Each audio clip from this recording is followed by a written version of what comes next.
به نام خدا با عرض سلام و وقت بخیر خدمت دانشجویان گرامی. امیدوارم که خوب و خوش و سلامت باشید.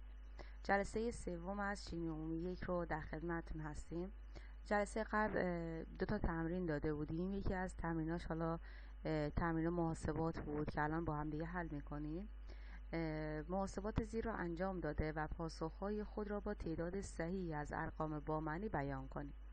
خب ما گفتیم خدمتتون توی مورد 4 و 5 که توی جلسه قبل صحبت کردیم، گفتیم که دیگه حتی وقتی زمانی که به شما یه جمع یا یه تفریق، یه ضرب یا یه تقسیم به شما میدن، دیگه لازم نیست ما به شما بگیم که تا چند رقم با معنی اینو گرد کنید. کافیه که شما از همون قاعده 4 و 5 استفاده کنید. تو قاعده 4 میگفت که، حالا من تکرارش میکنم چون میخوایم الان حلش کنیم. تو قاعده 4 میگفت اگه شما جمع داشته باشید، تفریق داشته باشید، اصلا کاری به اعداد با معنی نداشته باشید. فقط باید نگاه کنید چند رقم بعد از اعشارتون دارید. به اون تعداد رقمی که بعد از اعشار دارید کوچکترینش رو دقت میکنید، جوابتون هم باید همون تعداد رقم بعد از اعشار داشته باشه. برای ضرب و تقسیم اینجوری بود که شما ضرب و تقسیم تو ماشین حساب انجام میدادید، بعد حالا نگاه میکردید که چند رقم با معنی داره. هر کدوم که کمتر رقم با معنی داشت میاید و اون جوابتون رو بر اساس اون کمترین رقم با معنی شما گرد میکردید و به دست می آوردید. خب ما حالا حل میکنیم. گفته 14.5 به اضافه 23,000. خب اولین کاری که گفتم بکنید اینه که شما باید جمع ماشین حسابی یا اون حاصلش رو به وسیله ماشین حساب به دست بیارید. خب جواب میشه 14,523,000. خب حالا نگاه میکنید چون جمع هست، این 1 رقم بعد از اعشار داره، این 3 رقم بعد از اعشار داره، درسته؟ پس کاری به با معنی و بی معنی بودن نداریم. ببینید چند رقم بعد از اعشار داره. این 1 رقم بعد از اعشار، این 3 رقم بعد از اعشار داره. خب اینی که 1 رقم بعد از اعشار داره، من اینو ملاک قرار میدم، پس باید جواب من 1 رقم بعد از اعشار باشه. خب تا عدد چند حفظ میشه؟ 1 و 4 و 5، که یعنی 5 فقط 1 رقم بعد از اعشار، تا 5 حفظ میشه. خب اولین عددی که قرار حذف بشه 2. خب چون 2 کوچیکتر از 5 طبق قانون حالا 1 و 2 و 3 که بهتون گفتیم، چون 2 کمتر از 5 پس کلا 2 و 3 حذف میشه، هیچی هم به 5 اضافه نمیشه، همون 14.5 میمونه. درسته؟ نگاه کنید مهم اینه، حالا دانشجو چون اشکالایی که داشتین، حالا متاسفانه چون حضوری نیست شاید نتونید اشکالاتون رو بپرسید، البته من حتما جلسه آنلاین برای رفع اشکال میذارم. مثلا بچه‌ها میگن تا کجا، ببینید تا اونجایی که نگه میدارید ما کار بهش نداریم. مثلا شما تا 5 رو نگه میدارید، مهم اون عددیه، اولین عددی که میخواد حذف بشه. شما به اون عددی که اولی که میخواد حذف بشه باید نگاه کنید ببینید حالا کوچیک‌تر 5 مساوی 5 یا پایین‌تر 5. درسته؟ پس به این دقت کنید، نه اون عدد آخری که قراره حفظ بشه. پس اولین عددی که قراره حذف بشه باید حالا اون قاعده رو روش پیاده کنید. خب این یکی تفریق هست. خب تفریقش رو با ماشین حساب انجام میدم، میشه 11 و 2 دهم. دقیقا ماشین حساب این عدد رو نشون میده. خب نگاه کنید، من بخوام اینو حالا بر اساس اعدادی که بهم داده پیدا کنم و گرد کنم، این 3 رقم بعد از اعشار داره، اینم 3 رقم بعد از اعشار داره، پس منم باید 3 رقم بعد از اعشار داشته باشم، در صورتی که 1 رقم دارم. یعنی یه چیزی باید اضافه کنم که من حتما 3 رقم بعد از اعشار داشته باشم. خب قرار بود چیزی که ما اضافه میکنیم در اصل مطلب اشکالی به وجود نداره، یعنی همون 11 و 2 دهم مفهوم عددم درست باشه، فقط یه چیزی رو اضافه کنم که تعداد ارقام با معنی با اون اعدادم بخونه. خب من الان 2 تا صفر اینجا اضافه کردم.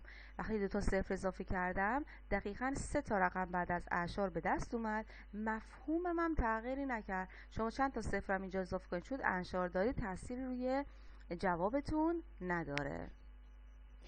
خب میاد این مورد رو نگاه کنید. یه 1 و 25 ضرب در 10 به توان 6 هست، به اضافهش کرده با یه عددی به توان 10 به توان 5. خب میدونید که شما نمیتونید جمع انجام بدید زمانی که تواناتون متفاوته. پس زمانی که شما یه جمع یا یه تفریق بهتون میدن و تواناتون متفاوته، اولین کاری که میکنید اینه که باید تواناتون رو برابر کنید. حالا فرقی نمیکنه میخواید این 10 به توان 5 رو به 10 به توان 6 تبدیل کنید یا میخواید 10 به توان 6 رو به 10 به توان 5 تبدیل کنید، هیچ فرقی نمیکنه. حالا من کاری که اومدم کردم این عدد رو که 10⁵ هست رو به 10⁵ تبدیل کردم. خب میدونید که اینا رو دیگه توی ریاضی خوندید. من وقتی میخوام اینو 10⁻6 کنم یا عدد بزرگتر کنم، پس این اعشار میره به سمت چپ، پس میشه 1273 یا میشه 1273 10,000 ضرب در 10⁻6. درسته؟ خب من حالا اینو عدد رو که نوشتم دیگه الان میتونم از توانا یه دونه رو بذارم، این دوتا رو با هم دیگه جمع کنم. خب این دوتا رو که با هم جمع کنم میشه 1/3773 ضرب در 10⁻6. درسته؟ خب این 10⁻6 که اصلا اثری روی اینی که حالا من چند رقم با منی داشتم نداره، که خودش رو من منتقل میکنم. اما مهم برای من این عدد است که حالا از لحاظ رقم بامنی با اینها بخونه. خب میام نگاه میکنم، ببینید دیگه شما اینو به این تبدیل کردید، پس باید این رو به عنوان عددی که میخواید مقایسه کنید حساب کنید، نه این بالایی. البته الان که تفاوت چندانی نداره، اما خب کلا باید حواستون باشه شما این عدد رو به این عدد تبدیل کردید، پس باید این عدد و این عدد رو با هم دیگه در نظر بگیرید و بتونید جوابتون رو به دست بیارید. خب چون جمع هست من باید نگاه کنم و ببینم چند رقم بعد از اعشار دارید. اینجا 2 رقم بعد از اعشار هست، اینجا 1 2 3 4 رقم بعد از اعشار هست. درسته؟ به خاطر این گفتم تفاوتی نمیکنه، چون اگه شما اینم حساب میکردید بالاخره 3 رقم بعد از اعشار بود، بعد میومدید روی این. اما خب کلا حواستون باشه گاهی اوقات جوابتون متفاوت میشه، حتما به چیزی که تبدیل میکنید با هم دیگه مقایسهشون کنید. خب پس این 2 رقم بعد از اعشار هست، این 4 رقم بعد از اعشار، پس من اینو مورد قبول قرار میدم و میگم باید جوابم 2 رقم بعد از اعشار باشه. خب پس من تا عدد 37 رو مورد قبول دارم، چون 2 رقم بعد از اعشاره. اولین عددی که قرار حذف بشه 7، این 7 است. درسته؟ پس چون 7 بالاتر از 5 حذفشون میکنم، اما یه عدد به عدد قبلیه اضافه میکنم، پس این 73 حذف میشه، یک دونه به این 7 اضافه میشه، میشه 1/38 ضرب در 10⁻6 رو لطف کنید یادتون نره، چون اکثر دانشجویان این عدد رو انجام میدن بعد این توانه رو اصلا یادشون میاد تا آخر با خودشون بیارن. خب حالا این مورد میگه که دوباره یه ضرب داده با یه تقسیم. زمانی که این ترمینال رو تو بهتون دادم گفتم که اگه مثل این حالت ضرب و تقسیم داشتید، نیایید این ضرب رو جدا حساب کنید رو و به توان علمیشو درست کنید بعد بیاید تقسیم انجام بدید، چون میدونید قاعده ضرب با قاعده تقسیم یکی هست. شما دیگه این ضرب و تقسیم رو انجام بدید و بعد یه مرتبه این رو به چیکار کنید، به عدد حالا علمی یا که میخواید تبدیل کنید. فقط در صورتی باید این کار رو انجام بدید که به عنوان مثال این جمع باشه بعد یه تقسیم داشته باشید، یعنی قواعد متفاوت باشه. اگه قواعد متفاوت باشه شما باید این جمع رو جدا انجام بدید به عنوان مثال، بعد تقسیم کنید، جمع رو انجام بدید، حالا از نظر علمی درستش کنید، بعد بیاید تقسیم انجام بدید، چون قوانین متفاوته. چون اگه تو اون مورد بیاید و همه رو با هم انجام بدید، حالا نمیدونید طبق کدوم مورد عمل کنید. اما اینجا نه، هم ضرب و تقسیمه و هر دو یک قاعدن، چون هر دو یک قاعدن شما هم راحت تا آخر پیش میرید و بعد جواب رو به دست میارید. خب من این عدد رو ضرب در این عدد کردم با ماشین حساب، تقسیم بر این عددی که بهم داده، جواب ماشین حساب من این هست. خب الان میام نگاه میکنم، چون ضرب و تقسیم هست من باید ببینم چند رقم با معنی داریم. اینجا 1 2 3 4 رقم با معنی دارم، اینجا 3 رقم با معنی دارم و اینجا 2 رقم با معنی دارم. درسته؟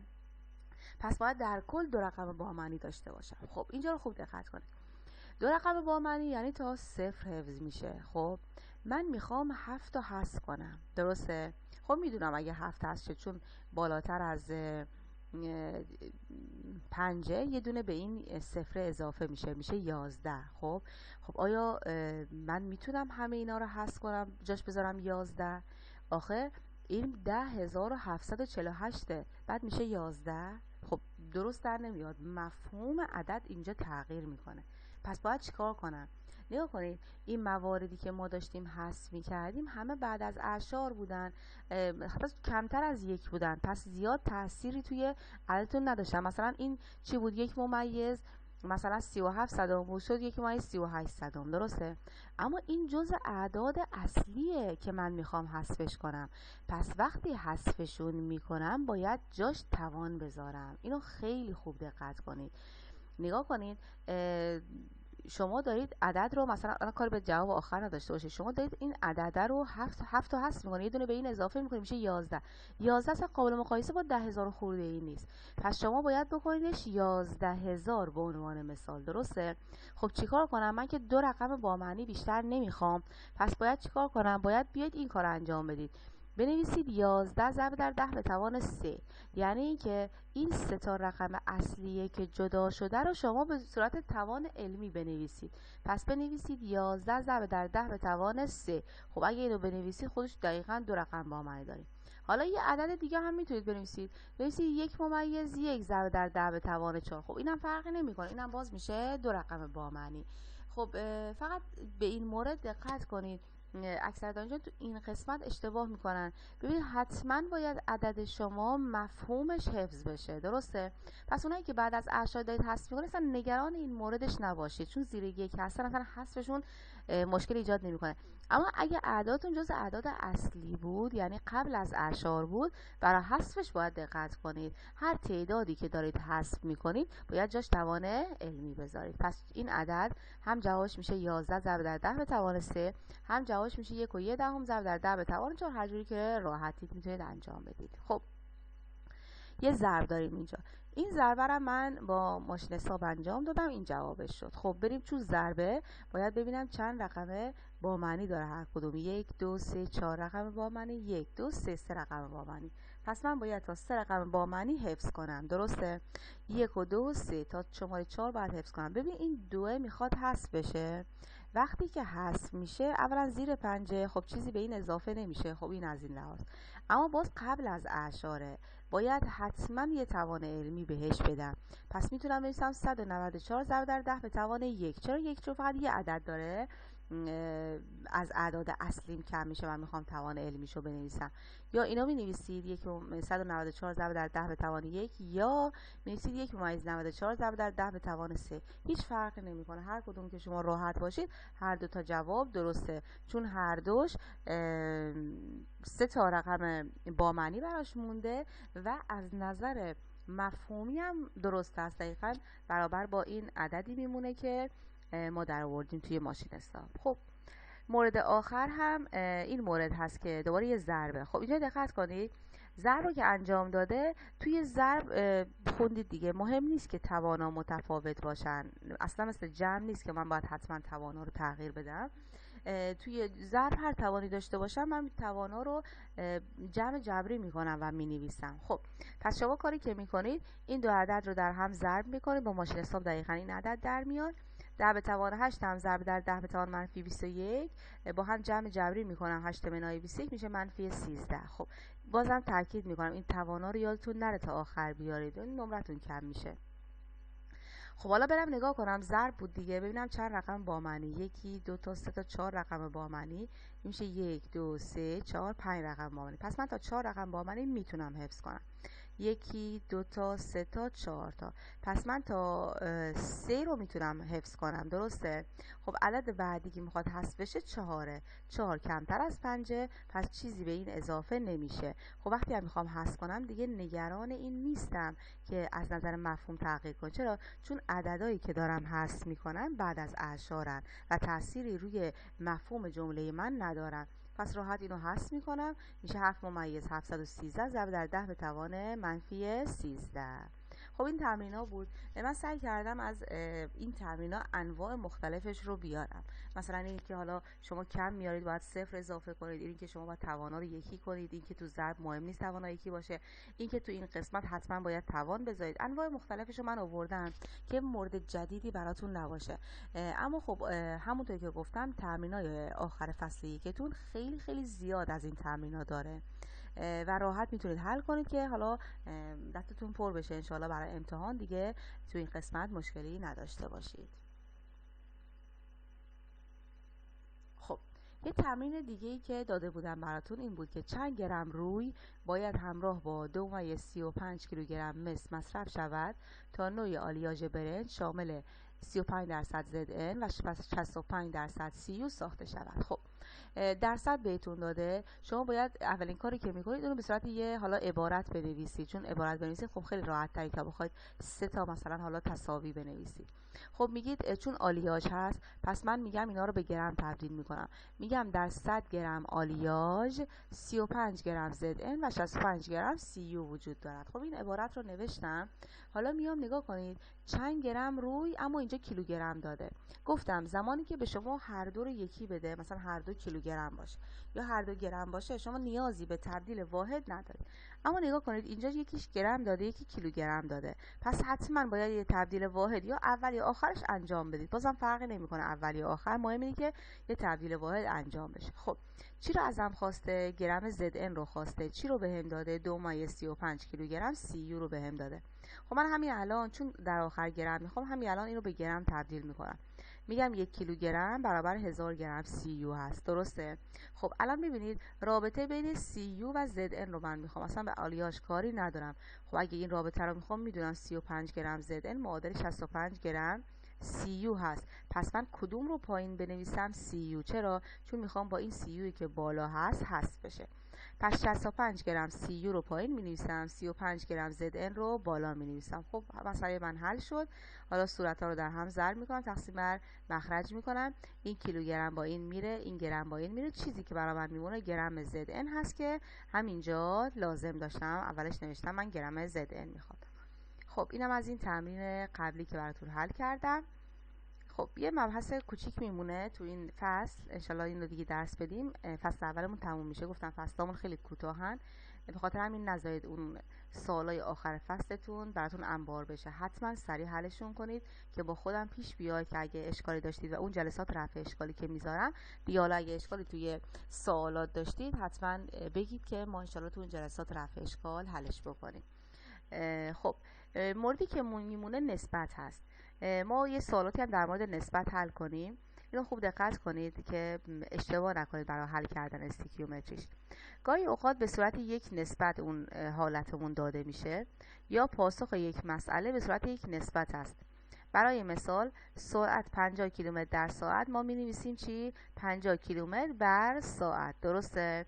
خب حالا این دیگه یه نسبته، یعنی واحد ما یه نسبت هست، یکی نیست که بگم مثلا کیلومتر رو به دست بیارید یا ساعت رو به دست بیارید. کیلومتر بر ساعت یه نسبت هست. حالا ببینیم اینا رو چطور حساب کنیم. خب میگه وقتی من میگم کیلومتر بر ساعت یعنی 50 کیلومتر رو معادل 1 ساعت قرار میدم، درسته؟ پس مفهوم این چیزی که ما نوشتیم میشه 50 کیلومتر معادل 1 ساعت هست که شما میتونید اون حالا توی مسئلات استفاده کنید. به عنوان مثال سرعت اتومبیلی که 16 کیلومتر را در 13 دقیقه طی می‌کند را بر حسب کیلومتر بر ساعت محاسبه کنید. یه بار دیگه هم میگم خدمتتون، این سوالات خیلی با نسبت و اصلا با یه ظرف راحت حل میشه، اما ما ازتون میخوایم از طریق استیکیومتری برید. اگه نمره میخواید از ما، حالا توی شیمی عمومی 1 باید یاد بگیرید و این روش ها رو به کار ببرید و حتما از طریق استیکیومتری برید، چون ما اینو از شما میخوایم. شما باید اینو حتما اینجا یاد بگیرید که بعد توی تجزیه دچار مشکل نشید. ما سختگیریمون همیشه توی شیمی عمومی 1 انجام میدیم که بعداً توی بخصوص تجزیه که حالا میرید بالاتر با این محاسبات کمی خیلی سر و کار دارید، حتما بتونید راحت‌تر اونا رو حل کنید. خب سرعت اتومبیل 16 کیلومتر را در 13 دقیقه طی می‌کند بر حسب کیلومتر بر ساعت بیان کنید. خب ببینید وقتی اون نسبت، اون چیزی که از شما میخواد یه نسبت باشه، باید چی بکنید؟ شما نمیتونید نسبت رو بذارید بگید این مجهول منه، باید این کار رو انجام بدید. خوب دقت کنید، صورت اون نسبت رو به عنوان مجهول بذارید. بگید چند کیلومتر من میخوام برم. حالا با چی شروع کنید؟ با مخرج همون شروع کنید، با 1 ساعت شروع کنید. یه بار دیگه میگم، اگه چیزی که میخواید رو، یعنی اون واحدی که میخواید به صورت نسبت باشه، یعنی دوتایی باشه، شما کاری که میکنید اینجوریه، باید صورت رو بذارید به عنوان علامت سوال، به عنوان مجهولتون، از مخرج شروع کنید، درسته؟ میگه چند کیلومتر بر ساعت دیگه، یعنی چند کیلومتر تو 1 ساعت. پس شما با 1 ساعت باید شروع کنید با مخرج همون. خب حالا چون دقیقه رو به شما داده، شما 1 ساعت رو به 60 دقیقه تبدیل میکنید یا 1 ساعت رو به دقیقه تبدیل میکنید. حالا اون عبارتی که خودش داده گفته توی 13 دقیقه شما 16 کیلومتر رو طی میکنید. پس ساعت با ساعت میره، دقیقه با دقیقه میره، چیزی که براتون میمونه میشه 74 کیلومتر. خب شاید بپرسید الان این که به دست اومد که کیلومتر بود. آره کیلومتره، اما کیلومتر توی 1 ساعته، پس میشه کیلومتر بر ساعت. درسته؟ پس برای جوابی که به دست میاد شما لازم نیست بنویسید کیلومتر بر ساعت، دقیقاً کیلومتری که به دست آوردید بنویسید، اما باید حواستون باشه این کیلومتر توی 1 ساعته، پس میشه کیلومتر بر ساعت. درسته؟ پس این نسبت ها رو حتما دقت کنید در حل کردنش، چون ما تو امتحان میدیم مثلا همین که ما گفتیم اگه شما پیش بگیرید خیلی راحت میتونید سوالاتون رو حل بکنید به این روش. خب یه مثال دیگه، شناگری در یک مسابقه 1650 یارد را در 14 دقیقه و 48 ثانیه طی می‌کند. سرعت متوسط شناگر را بر حسب متر بر ثانیه بیان کنید. پس ببینید دوباره اون چیزی که ازم خواسته متر بر ثانیه است، یه نسبته. این متر بر ثانیه نسبته، باید بدونیم دیگه چجور حلش کنیم. اولین کاری که می‌کنیم این دقیقه رو شما به ثانیه تبدیل، همه رو به دقیقه تبدیل کنید یا به ثانیه تبدیل کنید. خب 14 ضرب در 60 کردم میشه 840 ثانیه، 48 ثانیه هم داشته، کلا میشه 888 ثانیه من دارم. خب حالا یارد رو ما نخونده بودیم، اینجا بهتون میگم یه یارد 3 فوت هست، هر فوتی هم که اینو خوندیم دیگه، هر فوتی 12 اینچه، هر اینچی هم 2.54 سانتی متر. خب به من گفته چند متر بر ثانیه.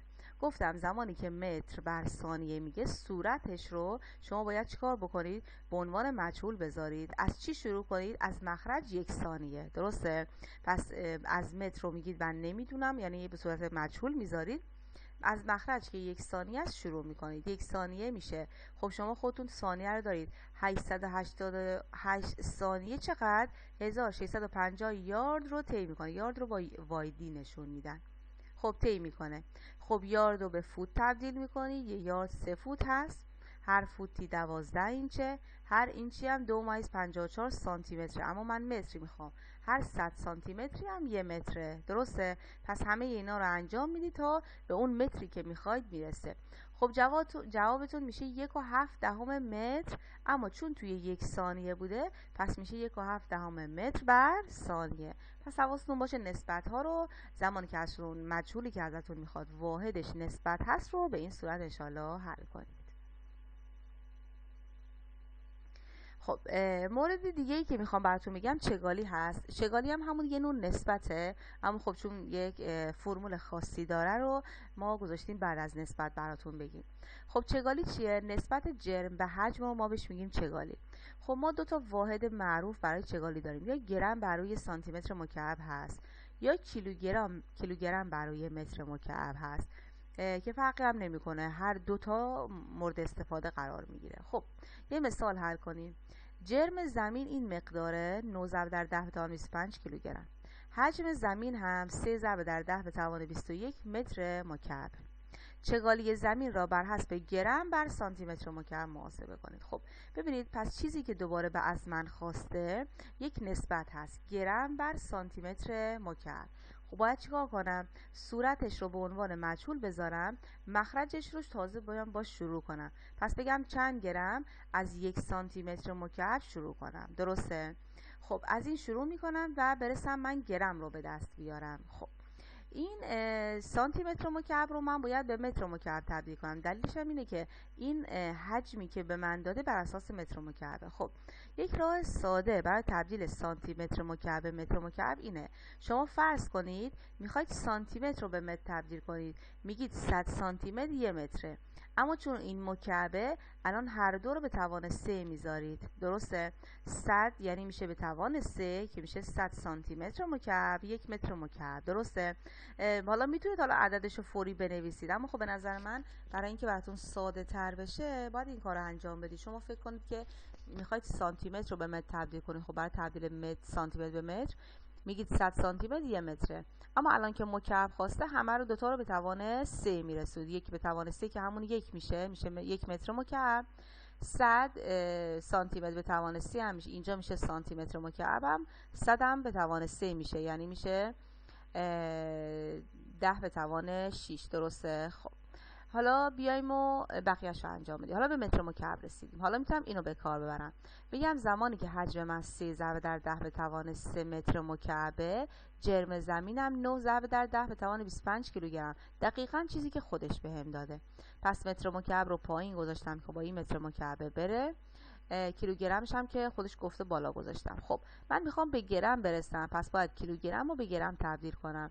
بگم 1 کیلوگرم 1000 گرم هست و جوابم در میاد 30 گرم. اما چون توی سانتی متر مکعب بوده، پس میگم جوابم میشه 30 گرم بر سانتی متر مکعب که میشه چگالی من. درسته؟ خب میگم خیلی ها میگن که ما بزنیم تو فرمول چگالی جرم به حجم و سریع به دست میاریم. خیر، اینجوری ما ازتون قبول نمی کنیم. فقط باید یاد بگیرید چطوری تمام مسائل رو با استیکیومتری حل بکنید، چون این به نفعتون هست انشالله برای ترمای آینده‌تون. خب مثال بعدی رو حل کنیم.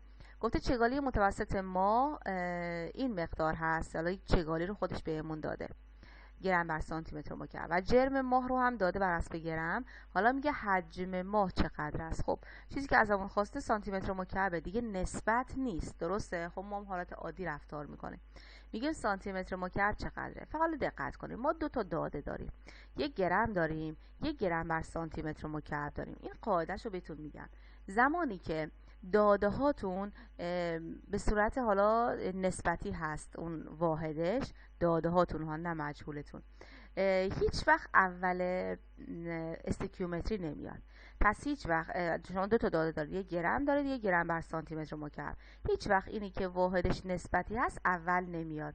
میدونید چرا؟ چون اول اومد یکیش نمیشه حذف بشه، و چون حذف نمیشه قاعدتون اشتباه به دست میاد. نمیتونید مثل قاعده حالا استیکیومتری یکی یکی حذف کنید. پس زمانی که شما دو تا داده داشتید، حتما داده ای اول قرار میگیره که تک واحدی باشه، واحدش نسبتی نباشه.